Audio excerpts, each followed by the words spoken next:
గ్యారెంటీల అమలు, సర్కారుల పథకాలు, ఎగస్ పార్టీల పంచాదులు, అప్పుల లెక్కలు, లీడర్ల కొట్లాటలు.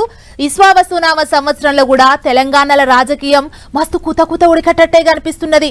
మరి కొత్త పంచాంగం ఏం చెప్తున్నది, ఏం కదా, తెలంగాణ పార్టీల పంచాంగం, లీడర్ల జాతకం ఎట్లున్నది అన్ని తెలుసుకోవాలే కదా.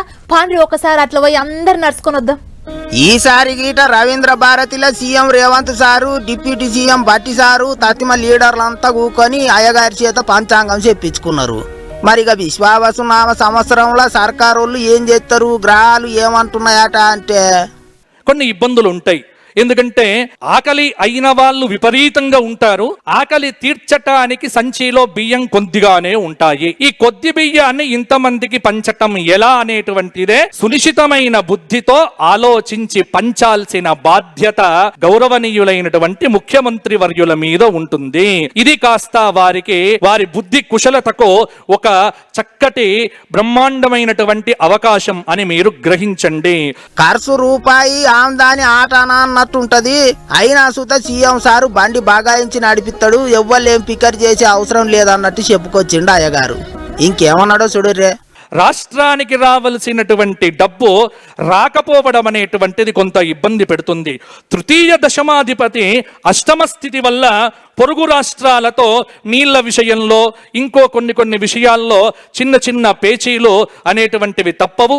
కానీ వాటిని సమన్వయంతో, బుద్ధి కుశలతతో, తన నైపుణ్యంతో, తన చాకచక్యంతో రాజైనటువంటి ముఖ్యమంత్రి గారు వాటన్నింటినీ కూడా సులభంగా పరిష్కరిస్తారు.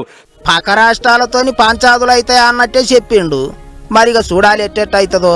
ఇక సర్కారోళ్ళ పంచాంగం గిట్లుంటే అటు కారు పార్టీ వాళ్ళ ఆఫీసు తెలంగాణ భవన్ల లీడర్లంతా కూకొని పంచాంగం చెప్పించుకున్నారు. కేసీఆర్ సారుకు ఈ ఏడాది మంచిగానే కలిసి వస్తున్నదట. సారుది కర్కాటక రాశి కాబట్టి ఆదాయం 8, వ్యయం 2, రాజపూజం 7, అవమానం 3, అంత మంచిగానే ఉన్నదన్నట్టు చెప్పుకొచ్చిండు అయ్యగారు. సీఎం రేవంత్ సారికే తిప్పలవుతుంది అన్నట్టు చెప్పొచ్చిండు కారు పార్టీ వాళ్ళ అయ్యగారు. అటు పువ్వు పార్టీ వాళ్ళ ఆఫీసుల సుత పూజలు గట్టిగానే నడిచినాయి. లీడర్లంతా కలిసి సుదర్శన యాగం చేసిండ్రు. అటెనక పంచాంగ శ్రవణం చేసిండ్రు. ప్రపంచానికే ఓ దారి చూపేటట్టు తయారైతుంది దేశం, పువ్వు పార్టీ వాళ్ళ పాలన అట్ట నడుస్తుంది అన్నట్టు చెప్పుకొచ్చిండు అయ్యగారు. గిట్లా సర్కారోళ్ళు రవీంద్ర భారతిలో పంచాంగ శ్రవణం చేస్తే ఎగస్ పార్టీ వాళ్ళు పార్టీ ఆఫీసులలో పండుగ చేసుకుండ్రు. మరిగా చూడాలి ముంగట ఎట్టెట్ట నడుస్తుందో రాజకీయం.